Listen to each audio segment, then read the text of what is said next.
What is up, everyone? So finally I'm back here with the finished product of the mounting company's mount that I have installed for my long box. It has all sorts of goodies in it. I added a molly panel into it.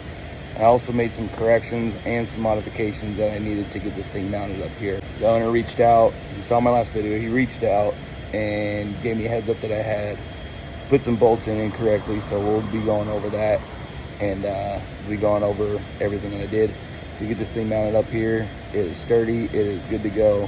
I'm happy with it. Can't wait to show you guys what I got.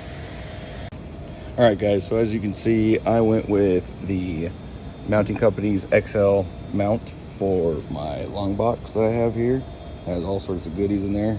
I'll show you here in a few minutes. But mounting, I got it all mounted up on my Voodoo rack. I have the 18-inch bars, so I had to move this main support bar up, and I had to build a support beam that came across on the bottom. This didn't flop around and hit the side of the truck, which it kind of did a little bit here, which is fine. Oh well, things happen.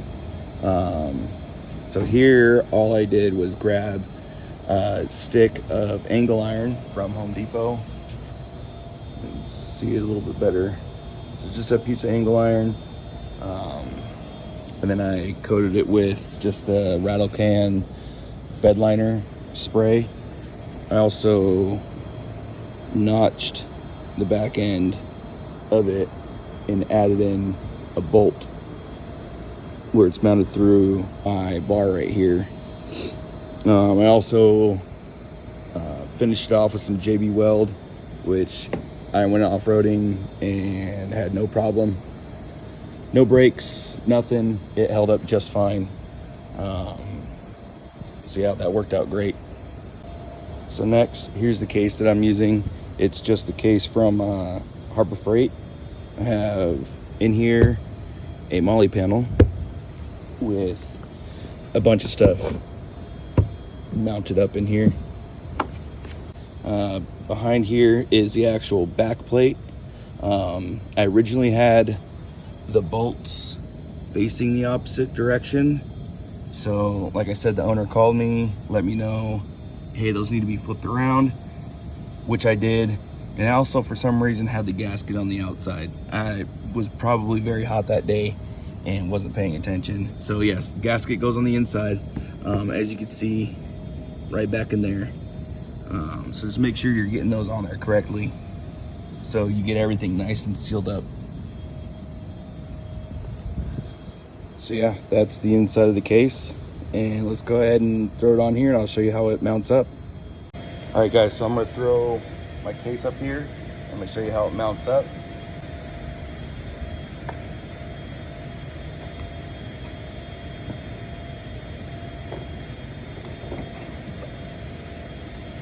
So on the bottom here, you want to make sure that your two pieces are lined up on both sides. So you may need to scoot it over to the left or to the right a little bit. So once that's lined up, pull up the tab on top. There she is. So here, I'll show you what I was talking about. You want to make sure this plate and this plate are lined up together. Pretty simple. It isn't that hard, and it's on there. It is not going anywhere. And the other nice thing is I can still open this. Gotta be careful, the socket came out. This little guy. I can still open it and use it. I think I eventually want to put some straps in here so it comes down about this far, so it can still be used as a table or worktop, work surface, whatever it is that I need. Very versatile.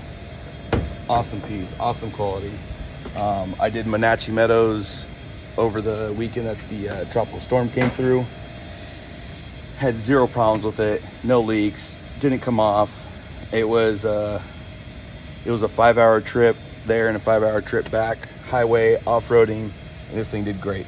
I'm thoroughly impressed with what the mounting company has going here. Go check them out. Hit him up if you got any questions. Hit me up if you got any questions. And that's it for now. All right. See you later, guys.